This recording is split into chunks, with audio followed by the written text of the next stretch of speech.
All right, everybody, we are back on the Recharging the Human Battery radio show. I'm your host, Dr. Stefano Sinicropi, and we are on AM 950 radio today.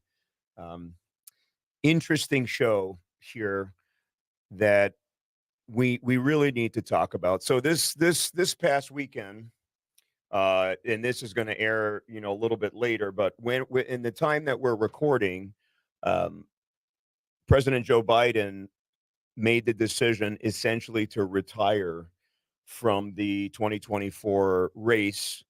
And it obviously completely changes what the 2024 election looks like. But that's for those of you that know me, that I don't really get into politics and the back and forth. My concern as a physician is looking at ideas and values that either party or the the other smaller parties have when it comes to promoting health and wellness and getting our healthcare system going in the right direction. And it's very, very complex. So this is the lens I'm always looking at it. And we just need to talk about issues that are relevant for today's time. But what this announcement by Joe Biden made me think of this weekend is the very important topic and question that I actually get asked a lot. And honestly, amongst physicians, we talk about it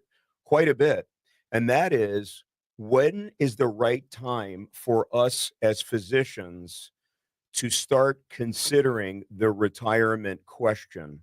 I mean, you want to talk about a really complex issue that we've got to be, frankly, really careful because, on the one hand, we can be offensive when saying that, and certainly we have to be cognizant of how incredibly important our older physicians are into passing needed knowledge and wisdom to us. Without them, we really would be nowhere. And they've really paved the way for the way we practice today. And we have so much to owe them. And I have so many colleagues that are well over, 70 years old. Some are in the 80 range who are incredible physicians. And I hope they stick around for a long time because they have all their faculties. They love teaching students. They have such a heartfelt passion for what they do. On the other hand, we have to be cognizant of both mental and physical difficulties that we get into as we age. And I've seen many physicians who are struggling on a daily basis with just pain, and they might be even younger. And that brings up this question, but certainly cognitive performance can decline as we age. And the truth is, it's going to decline over time, and it declines at a different speed in all of us. Not everyone's the same, right? There are 75-year-olds that are way sharper than I am and could run circles around me in a conversation, but there's others that clearly have experienced significant cognitive decline. If we don't have open and honest conversations about these type of topics, we really cannot come together and help people to make these very personal and complex decisions. Now, this topic goes way beyond that. One is, what's the physician's legacy? One is, can they still do teaching without maybe performing surgery? Another one is, how are organizational bodies, hospitals and others looking at aging? And, is there a time? Are there tests? Are there cognitive tests? Are there certain age cutoffs that we need to utilize to help physicians make that decision? Because we have to make sure that everyone is performing at least on par so that we can give safe care to the patients.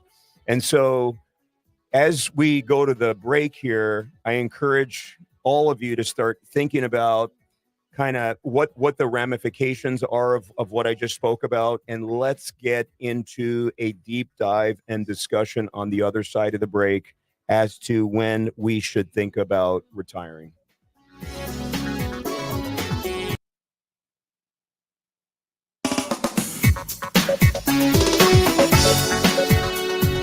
Okay, everybody, and welcome back to our radio program today. We are on AM 950 radio, and this is Recharging the Human Battery. I'm your host, Dr. Stefano Sinicropi.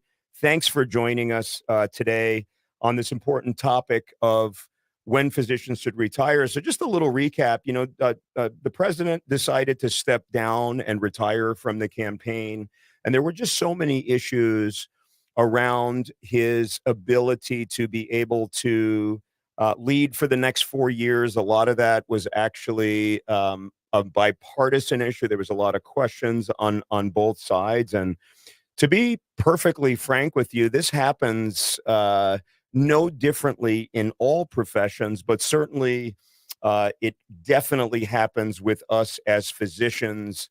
And I've seen it on a firsthand basis.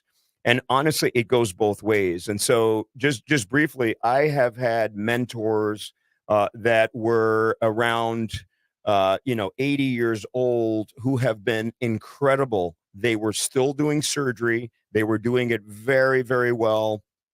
And the lessons that I learned from them, I could not have learned from people that do not have the advice and the experience and the wisdom that these wonderful doctors had. And also, you know what? Give credit where credit is due. Most physicians don't need to practice until they're 80 years old. Most of them do it because they love what they're doing. And the fact that they love it and they're dedicated and they want to see the younger generation succeed and do better and want to pass on all of their information to us is amazing. Could you imagine if everybody decided to retire once they, passed a certain amount of years in practice? Where would all that knowledge go? It would be gone, right? Unless they were very active on social media or they were writing books or doing other things. But if everybody retired and bought a cabin here in Minnesota and went up north or decided to move to Arizona or Florida or Europe or wherever, we're going to lose so much of that incredible and invaluable wisdom and information. And I cannot overstate how important it is. And those of you that are listening, I'm sure that many of you have older physicians and you love them and they do an amazing job and they care and they do great by you. They still stay up on all the latest and greatest that's going on in the medical world and cannot be overstated. On the other hand, I have personally seen older physicians and even kind of middle-aged physicians struggling with either mental cognitive decline or physical decline to the point where it's clearly affecting their performance. And unfortunately, it turns into a lot of you know, doctor speak in the lounges and questioning and things being said by administrators, nursing staff, and others. And it is a painful, painful thing to watch. No different than what we've seen in our country go on at the highest level. I mean, this happens every single day. Um, but I've also seen it where it's more in between, where just because a physician is older, everything they do is magnified by a factor of 10, and it's almost like people are looking for them to make mistakes or misspeak or have potentially some type of a complication. And it's no different than happens to anybody. It can happen to physicians that are in their 30s. However, when it happens to somebody who's older, where questions have already been brought up, it becomes very, very difficult. And once those things begin, it's very difficult for them to defend themselves and turn things around. And I've seen some very difficult situations, some of them warranted and some of them not. And it could become heartbreaking, and it affects their own personal self-esteem and how they go out. And there's nothing more difficult than being literally forced to retire. And it absolutely happens in the ranks of physicians. So I really wanted to talk about it today because it's something that's not talked about enough. It's almost a taboo subject, and it shouldn't be. You know what? Aging is a normal part of life. Now, you guys that know me that I'm always talking about longevity and wellness and well-being. I am a massive proponent of doing all kinds of things with our lifestyles and well-being and biohacking to preserve our mental and physical abilities well into our old age, and really learning how to live the best lives, as we age. However, Father Time sometimes will catch up no matter what you're doing. And depending on your genetic predisposition, your lifestyle choices that you've made, and a whole host of other issues such as stress, and other things, sometimes it just catches up. And we need to have a frank and open and honest discussion, because we want to address these issues before they become problematic, before it becomes an issue of self esteem or being defensive or other things. And we want to be very, very careful and cautious in not labeling people as old and frail when they are, sharp as a tack mentally and able to do incredible things still, both as physicians in the office and as physicians in the operating room. And again, it's not a one size fits all issue, but if we don't discuss it, we're never going to get anywhere. So let's start with some facts. As far as the physician workplace, more than 40% of actively practicing physicians in the United States will be 65 years or older in the next decade. This is a big demographic shift, and it is something that we need to talk about. Now, it presents both opportunities and challenges for the medical community. As the baby boomers are really continuing to age, so many of them have dedicated their lives to being physicians, and they need to make these very difficult choices. And then, my generation, I'm a Generation X, we'll be needing to be thinking about how to make, I don't know how to call it, I guess a graceful exit when the time is right. When the time is right, not only for us as physicians, but when it's very clear that we might not be in a position to be doing the best things for patients in the system. So on the one hand, this plethora of older physicians brings a massive wealth and expertise to the community of medicine, and it is so incredibly needed. And we need to find better ways to really take all their great information and put it down, just write it down like we've been doing since we were able to write, from the beginning of time. We wrote things down. We wanted to preserve the knowledge. And listen, we're thinking about things that happen in Egypt and all these other great civilizations today. We're able to do that because they wrote it down. So not only do we have to focus on the science part of it, but we have to really put their wisdom somehow down on paper so we can all learn from it. And that's one thing, to take away from this. These physicians have spent decades honing their skills and accumulating knowledge. And all of this is a top priority when delivering healthcare. And I can tell you right now, I'm currently working with many physicians that are in their 60s and 70s who deliver outstanding care. I have colleagues who are in their 80s who are doing incredible things. And some of them have actually retired from medical practice, but they are still tremendously involved in writing papers, writing books, teaching younger, physicians, spreading the knowledge and information around. And so, listen, we got to just we just have to, we need their wisdom to be passed on, and we need their wisdom to really be heard and listened to, because as, younger, physicians, we don't really have all the answers, even though we might think we do. And we need to open our ears and listen to what the older generation is telling us. Same thing for those that are in the generations below me. I hope that they can listen to the wisdom that I try to impart with them, now being a physician kind of in the middle of their career. And so I think we just have to have an understanding of how to harness the power of wisdom. Cannot be overstated again. On the other hand, we absolutely need to acknowledge the potential risks with an aging workforce, and understanding there's going to be some cognitive decline, and there's going to be a lot of physical struggles. And ultimately, right, not just as physicians working with our colleagues, but ultimately, working with hospital associations and working within credentialing bodies, we have to be very honest and, think about patient safety issues that can develop if cognitive and physical limitations, okay, things like pain, spinal stenosis, other things that we might be going through as we're human as anybody else, if that starts affecting actual patient care, then it becomes something that, although it can be uncomfortable, although it can lead to some very awkward conversations that nobody wants to have, they could not be more important things to have because we never want it to end badly.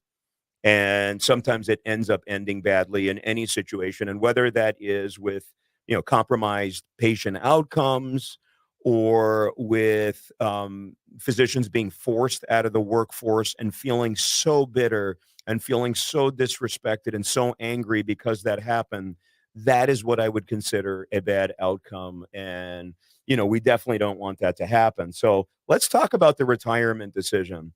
Really, what is going into it, okay? I'm not talking about people that have, uh, eh, kind of founded other companies where they leave the workforce or are just plain old, burnt out and leave the workforce early. I've talked about that a lot. That's the subject of an entire other episode. We're actually going to have a lot of guests on just talking about burnout and resiliency in general in the workplace, and that obviously applies to physicians, which are near and dear to my heart, and I talk about it all the time.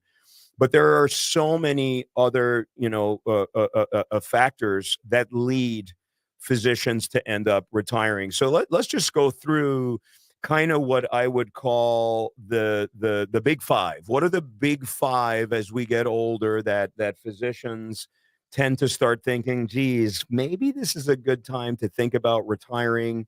What's going on, and then they start having these loops in their head, and eventually they make the decision, and hopefully they make the decision in a timely fashion and in a way that works for them and their family, so they can successfully really transition to whatever they feel like they're doing. And a big plug, I hope that physicians, as they retire, at least dedicate part of their time to continuing teaching.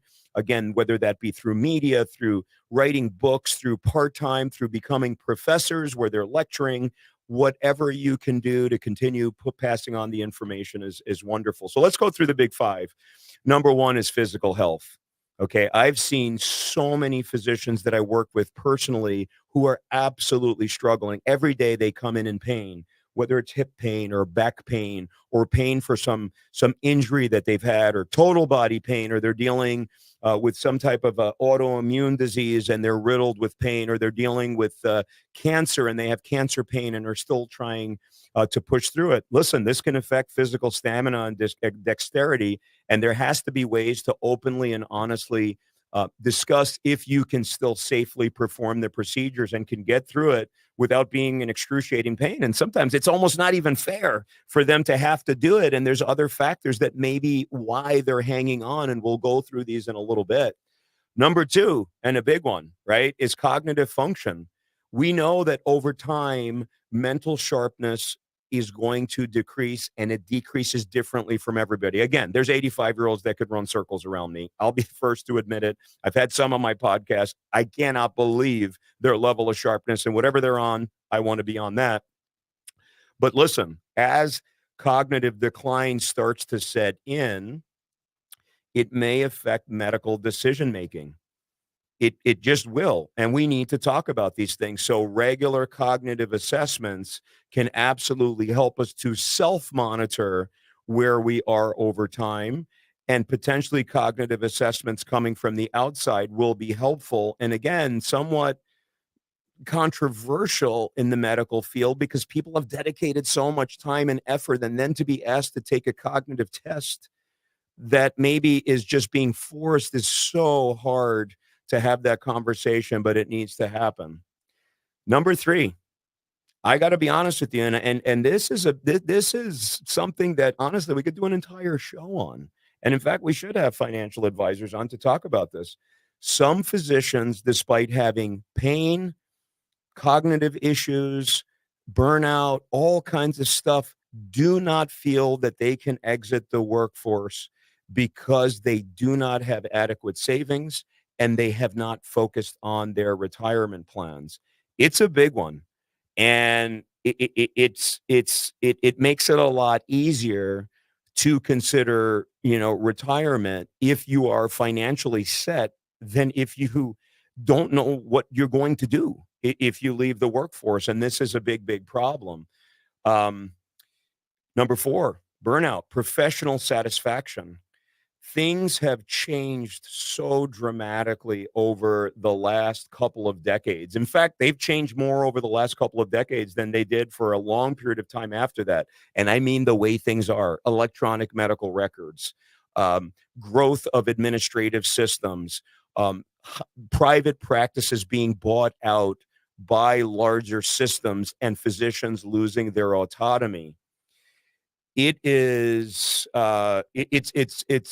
difficult, and that might push people out, but to be honest with you, there's just as many physicians that are tremendously satisfied, and self their entire way that they look at themselves and their egos, not in a bad way. I'm just saying their self-esteem is all based on them being a physician. This is truly who they are. They love what they're doing. They love to teach students. They love to take care of patients. It becomes such a difficult thing to step away when you love doing what you're doing so much. And so I've seen people just hanging on when clearly there are so many other issues going on, but they just plain love it and don't know what to do afterwards. And then, the last big one is, what is their work-life balance? Some people have really good work-life balances and they just want to stick around, even if it's time. But it's a factor to consider when you have retirement. Some people just plain old want to retire because they want to spend more time with their children, their grandchildren, doing hobbies, writing that book they always wanted to do, traveling the world, or whatnot. So I think those are the really big five factors that come into play as we're thinking about how to transition into retirement. And it should be, it really should be a graduated, measured approach. Now, the next thing I just want to, get out there is, how do institutions approach policies related to physicians, being retired? Now, there are guidelines, for example, from the American College of Surgeons for competency. Okay. And so the guidelines emphasize doing regular assessments, making sure that we are keeping up with continuing education, mentorship programs, either, which helps both ways because you pair senior and junior physicians, and this really can help on a cognitive scale. And also, the American College of Surgeons does want us to promote flexible work arrangements because as we age, our needs change. And it's very, very important that these policies strike a critical balance between patient safety, but respecting, and I cannot emphasize the word respect enough, respecting the dignity and the autonomy of experienced physicians. And I have heard some things that really should never have been said. I've heard things, in the doctor's lounge by people questioning, physicians that are ultimately just tremendously competent. And it's heartbreaking and it's not fair. And there's ageism in there. We've got to be very, very careful in the way that we approach these things and be very respectful of physicians. And this goes for any practice. This goes for nurses and physician assistants and everybody else. But when it comes to physicians, our responsibilities are so incredibly difficult in life and death, situations. And ultimately, we are mostly, in most situations, the captain of the ship. And it's very important to make sure that we're competent, but respect for the older physicians. And this goes for our society. We need to respect our elderly for their wisdom, just like they do in so many different cultures. But unfortunately, that is not the overriding theme of our culture today, and we could talk about that, going forward. So the science being, what is some of the science behind it? We're not going to go into hardcore research studies and things like that because I don't want anyone to feel that I'm cherry picking this study or that study. But I'll tell you, let's speak more broadly.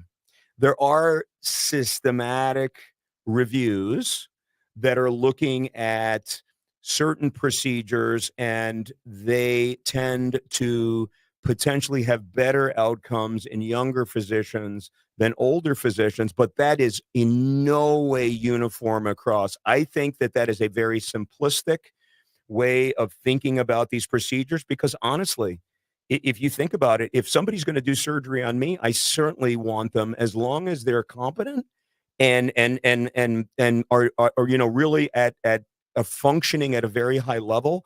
I want the most experienced people operating on me. That's just my choice. I have patients that would rather see physicians that are a lot older than me, and I have patients that want to see physicians that are 2 years out of practice because they have this conception that they have more of the newer information and can provide different care.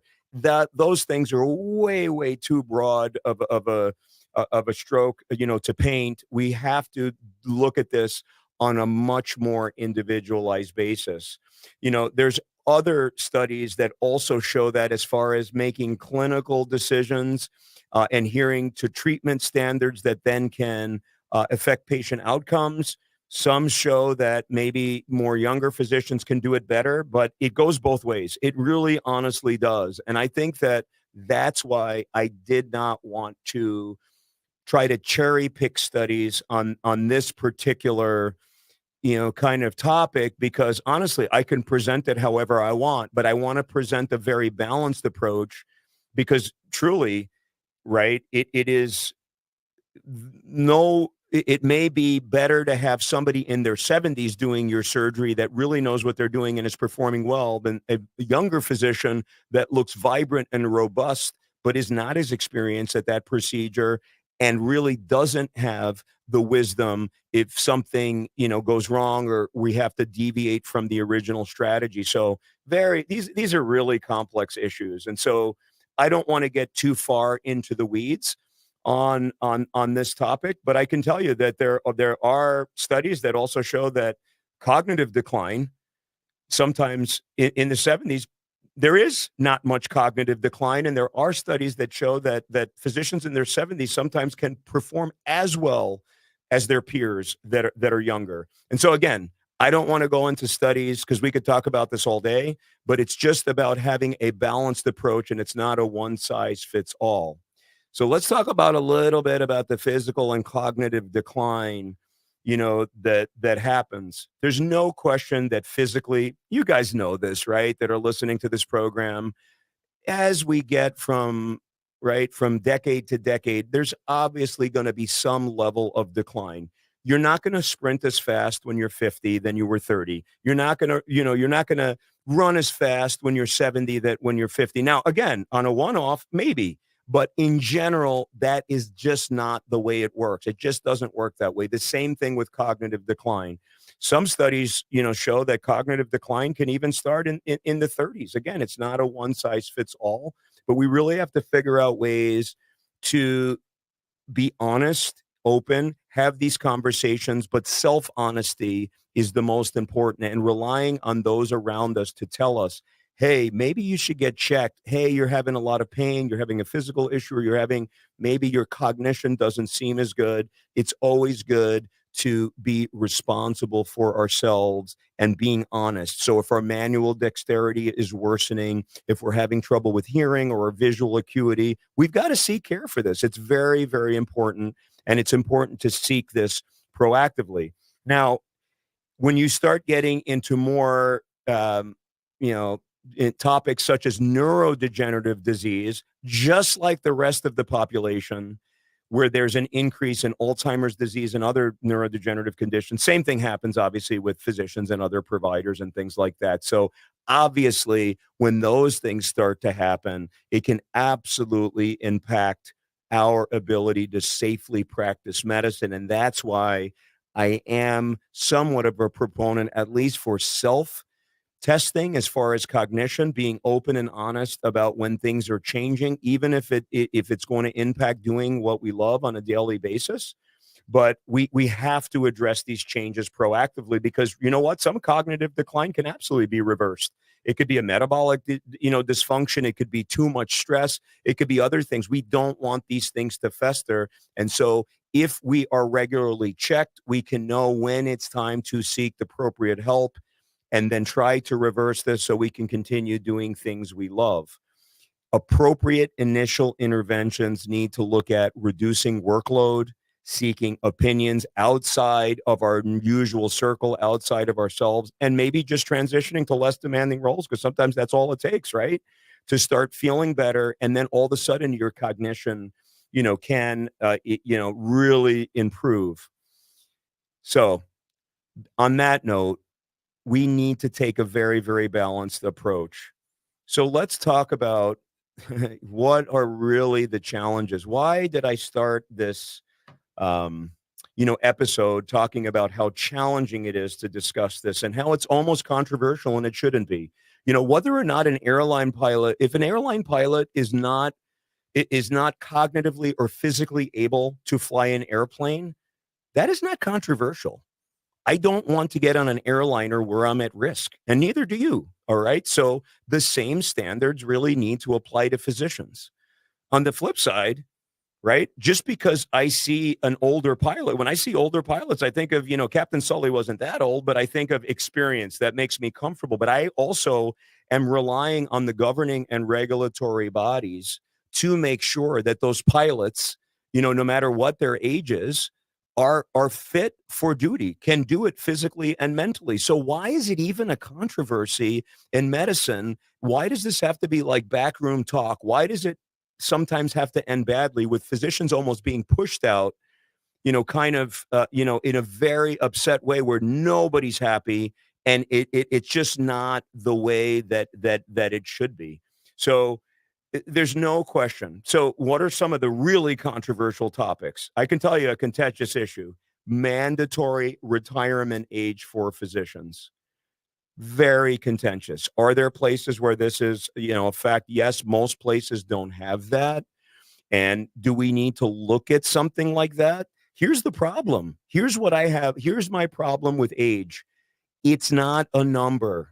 It's not a number. I'd rather an amazing 80-year-old physician who has great dexterity and a world of knowledge do my surgery than somebody who's 35 and is not great at that surgery, and also can't it is not, their line of thinking might not be the same. Again, I don't know. Maybe that 35-year-old's amazing. Maybe they're not. It's not a one size fits all. So retirement age, just like, doing retirement age for Social Security, things like that. We're all different. We can all sustain for different periods of time.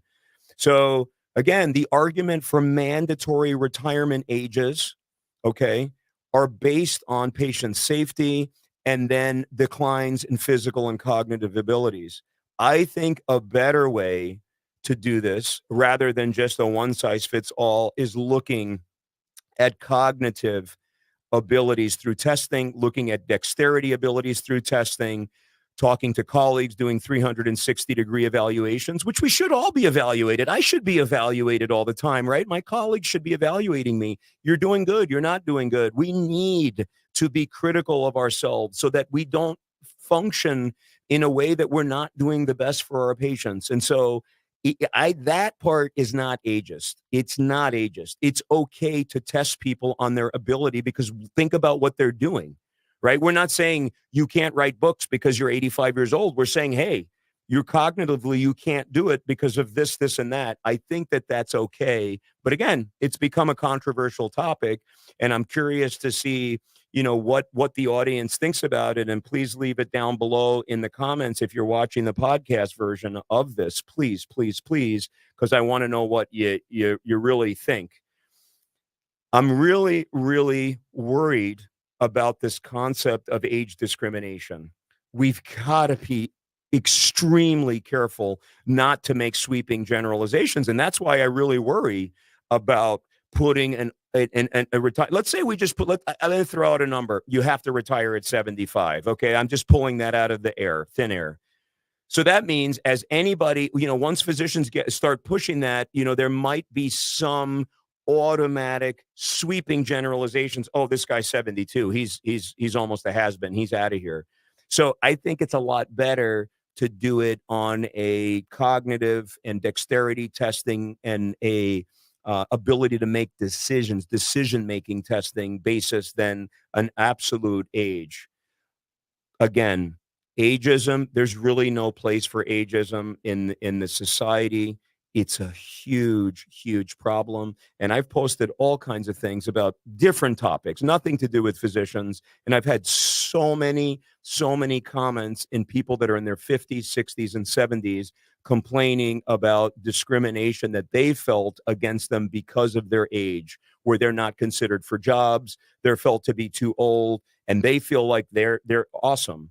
And so we really need to have objective testing. It's not about an age. Age really is just a number. It's how old are you physiologically? How old are you cognitively? It's those kinds of questions that we have to ask.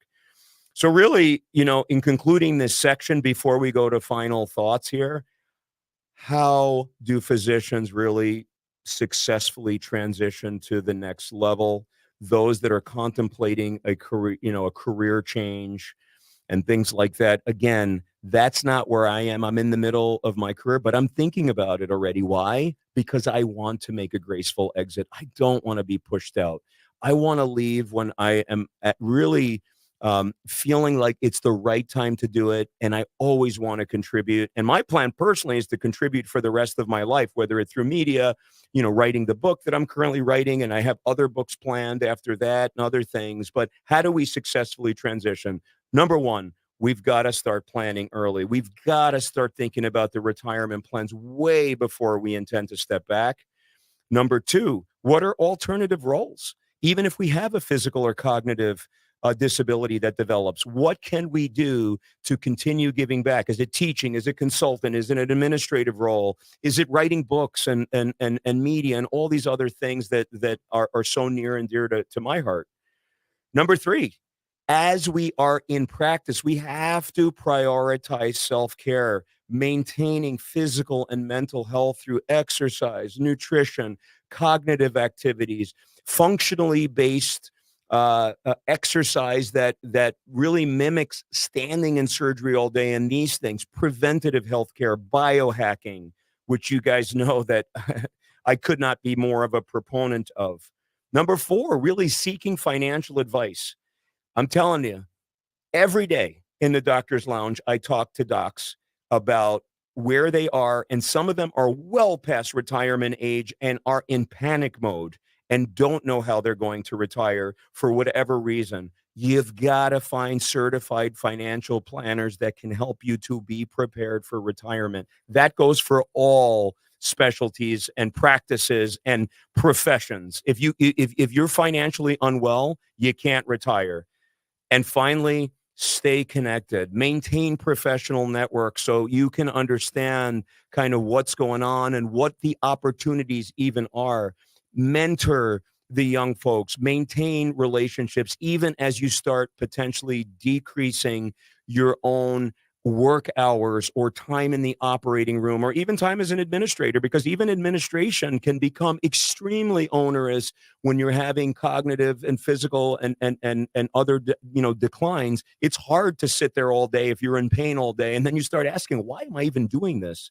Why do I need to do this? And again, planning for retirement could not be more overstated, and it's something that I and many people in Gen X absolutely need to be thinking about, and they need to be thinking about it really hard, because we don't want to be sitting here 10, 15, 20, 25 years from now with no plan, not knowing what to do, and all of a sudden being pushed out because we're not ready and we have experienced physical and cognitive decline. So, on that note, we'll end this section here. We'll see you on the other side of the break, and we'll conclude with some thoughts about physician retirement and when is the right time to pull the trigger. We'll see you on the other side of the break.